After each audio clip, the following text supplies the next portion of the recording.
jagung. Betul ada belalang. Belalang ini karena kita bikin sendiri. Jadi biasanya saya bilang, nanti saya sudah bilang seluruh bupati Pulau Sumba ini untuk membuat perda dilarang menembak burung. Karena biasanya burung itu ditembak, burung semua mati, tidak ada yang makan belalang lagi. Nah, kecuali kita semua boleh makan belalang. Tapi kan Bapak Ibu tidak mau makan belalang. Nah, kami makan belalang, saya makan belalang. Kalau digoreng garing, saya makan. Saya bilang Pak Bupati, kalau banyak belalang saya mau beli. Karena itu proteinnya tinggi, sama kayak makan udang. Kamu kan bapak-bapak, ibu, semua orang Sumba kan tidak mau, makanya babi saja. Kalau belalang tidak mau mereka. Kalau saya mau bisa piring. Kalau belalang digoreng garing, itu enak betul. Taruh sedikit, micin dikit, wah itu makan tutup mata. Kalau bapak ibu sudah makan, kasih anak-anak masih kecil, masih TK, kasih makan belalang tiap hari, bangun pagi digoreng garing, dibuat ini dengan bubur, nah, anak pintar. Proteinnya luar biasa, belalang itu.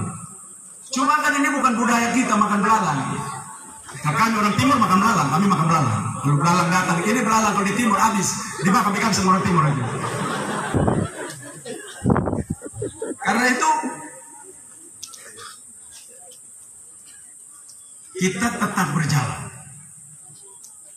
Jadi kalau mau bilang, kami mau tanam tapi belalang datang makan buang, kami tanam terus. Kita tetap lawan. Sambil kerja kita mengusir belalang, tapi kita tanam terus.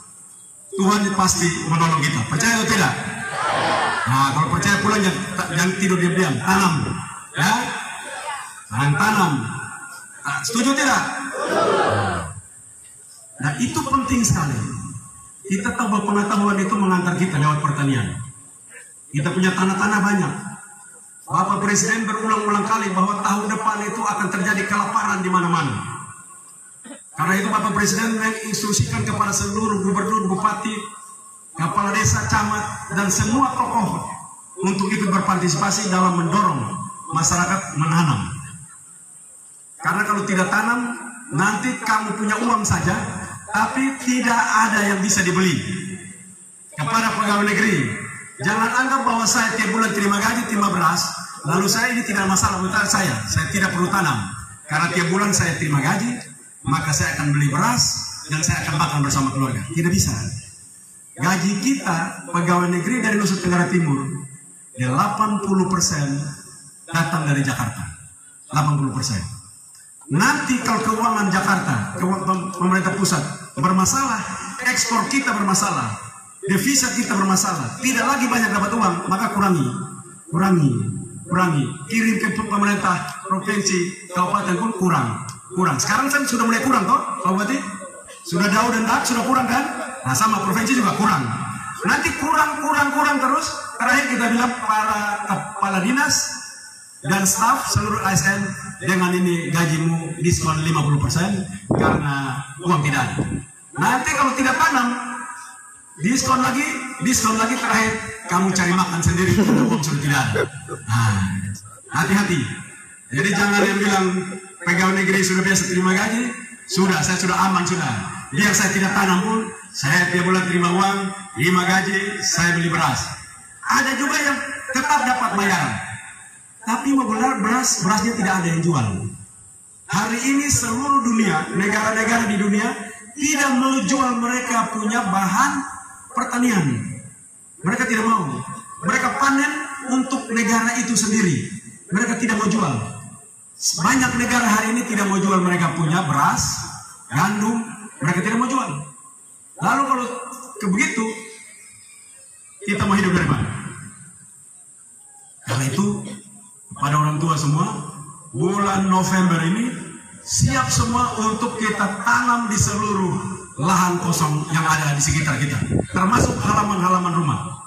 Saya lihat halaman sekolah, Pak Bupati, Pak Dokter, Soleman, lihat dapat tolong halaman sekolah harus terisi dengan tanaman-tanaman protein tinggi, antara lain kelor. Harus. Kelor adalah satu-satunya tanaman pohon dengan protein paling tinggi di dunia. Tidak ada yang lawan. Pohon kelor. Karena itu dunia kasih nama pohon ajaib, miracle tree, pohon ajaib. Pohon kelor itu disebut pohon ajaib. Jadi setiap kali orang tanam kelor, kalau kita lewat dan kita lihat pohon kelor, pesannya begini. Ini orang tidak akan masalah terhadap gizi buruk. Rumah ini tidak mungkin masalah terhadap gizi buruk. Rumah ini tidak mungkin bermasalah terhadap stunting. Rumah ini terisi dengan baik nutrisi, makanan-makanan yang punya nilai protein yang luar biasa. Itu pesannya. Jadi itu kalau kita tanam kelor di depan rumah, itu kasih pesan orang lewat. Sambil lihat rumah kita dan bilang, orang ini rumah orang ini pasti anaknya tidak stunting. Jadi itu pesannya. Kenapa? Di depan rumah berdiri pohon ajaib. Jadi kalau besok-besok orang ngomong bilang bukan pohon kelor, tapi pohon ajaib. Jadi pulang ke sini yang belum ada tanam sudah. Kalau enggak Bapak tidak pernah bisa jadi ajaib. Makan pohon ajaib jadi ajaib, betul tidak? Nah, kenapa ajaibnya? Kepala kita, anak-anak itu kalau isi dengan daun kelor karena proteinnya tinggi, maka otaknya itu selnya besar-besar, banyak. Tapi kalau selnya kurang, protein kurang, gurunya terangkan dia angguk-angguk paling banyak. Maksudnya angguk saya tidak tahu maksudnya. Matanya melotot, otaknya kosong. Nah, ini tidak boleh. Tapi kalau dia makan kelor, setiap hari anak pergi sekolah taruh bubur kelor. Anak TK, anak SD, anak SMP, anak SMA, kasih bubur kelor makan. Setiap hari maka anak itu bukan saja fisiknya kuat, tapi kepalanya itu, sel kepalanya itu, kita manusia normal seperti kita ini duduk depan semua kita, kecuali yang stunting dan kena stroke, itu sel kepalanya tidak utuh. Kalau kita yang sehat, sel kepala kita di dalam ini 100 miliar di dalam kita kepala ini. Kecil begini, di dalamnya 100 miliar ini. Bapak-bapak di depan ini, pastor punya kepala begitu, 100 miliar di dalam. Nah, ini nanti kita pelan-pelan ke sana.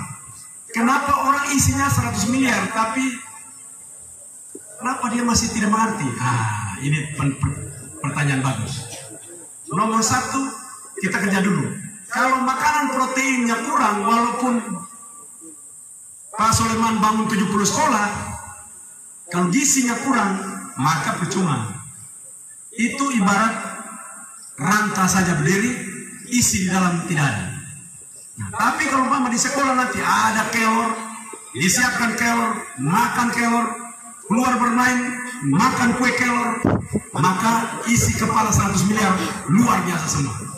Jangan kelor itu main bikin sup terus kalau tidak mau. Bikin tepung dia, taruh campur dia dengan bubur, campur bikin kue kelor, kek kelor, sup kelor, dan segala macam itu kita makan yang enak. Nah, ini disiapkan dengan baik.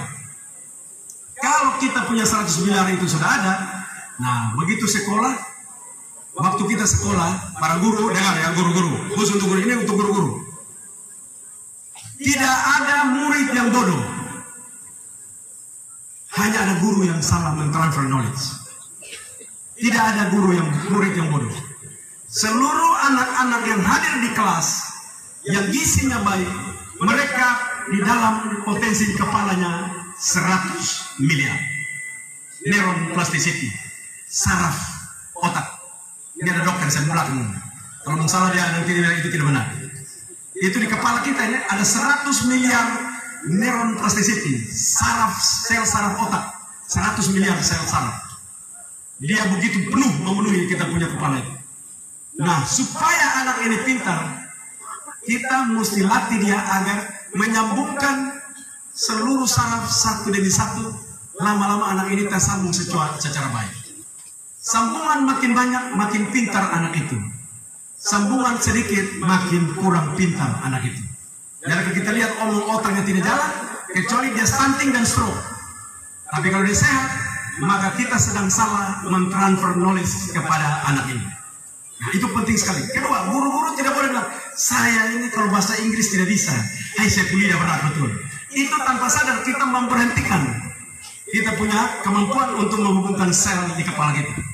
Apa yang kita tidak bisa, kita harus mampu berusaha untuk bisa.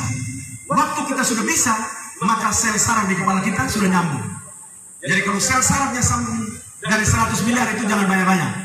20 miliar saja sambung, itu sudah kelasnya seperti Victor Laiskoda. Itu baru 20 miliar saja. Bayangkan kalau bisa 60 miliar. Nah, itu kalau 60 miliar itu orang pintar betul.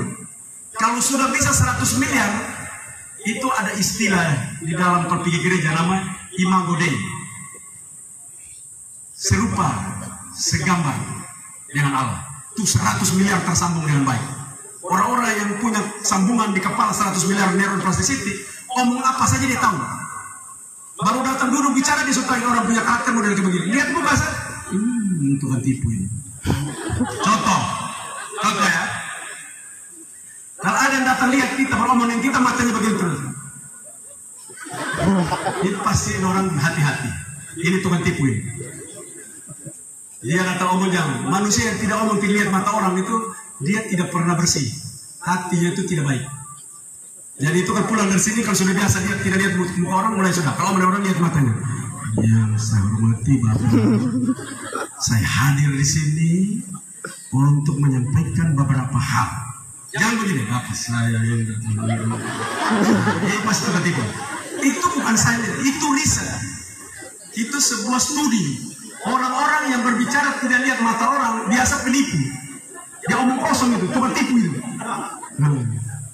Kedua, orang yang ngomong tangannya garuk.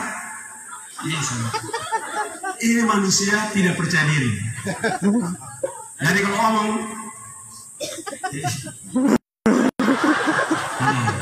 itu manusia tidak percaya diri. Itu riset. Jadi kalau kita mempunyai pengetahuan yang banyak, lihat muka orang saja perilaku kita. Karena apa? Pengetahuan analisisnya tinggi. Karena terisi dengan baik di kepala. Nah, karena itu dunia saya mau bawa pelan-pelan seperti apa yang disampaikan dokter SLD tadi. Bahwa memang penting pendidikan itu. Tapi pendidikan itu bukan semata-mata kita raih gelar doktorandus, sarjana hukum, segala macam gelar, tidak. Kita tidak boleh tertarik di situ. Kita belajar supaya apapun kita tahu. Tidak ada yang orang bisa tipu kita. Dan kita bisa berguna bagi orang lain.